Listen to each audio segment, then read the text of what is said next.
राम राम मित्रांनो, माझा first mini blog आहे. तर आज आमचा सकाळपासूनच कार्यक्रम ठरला होता का आम्हाला जायचं वॉटर पार्कला.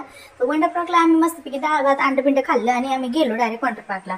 वॉटर पार्कला गेल्यावरती एवढी मरणाची गर्दी की तुम्हाला ते माझा फुल व्हिडिओ डिटेल काय बोलते मी डिटेल व्हिडिओ तुम्हाला माझ्या चॅनलवरती भेटेल. तर तुम्ही ते जाऊन बघा.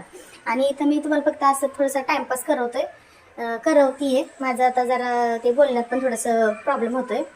तर इथं मी असंच बघून बसल्या टाइमपास करत होते, बघत होते का लोक करतात आणि आम्हाला नाही करायला भेटत. ते का नाही भेटत ते माझ्या चॅनल जाऊन बघा. इथं बघा कसं माझं तोंड झालंय. इतका वर झाला होता. नंतर मग जाऊ दे म्हणलं. तर संध्याकाळ झाल्यावरती हा कार्यक्रम चालू झाला, पाण्या उडायचा फाउंटेन शो. त्या फाउंटेन शोला पण एवढी गर्दी तर सांगायला नको. मग शेवटी आम्ही ते थोडासा तिथं बघितलं, थोडासा टाइमपास केला आणि मग नंतरून गेलो आम्ही निघून. तर ते बघा फाउंटेन शोला पोरांना एकदम पुढं बसवलं होतं. ते झूम करायला गेलं का ते काहीच दिसेना झालं.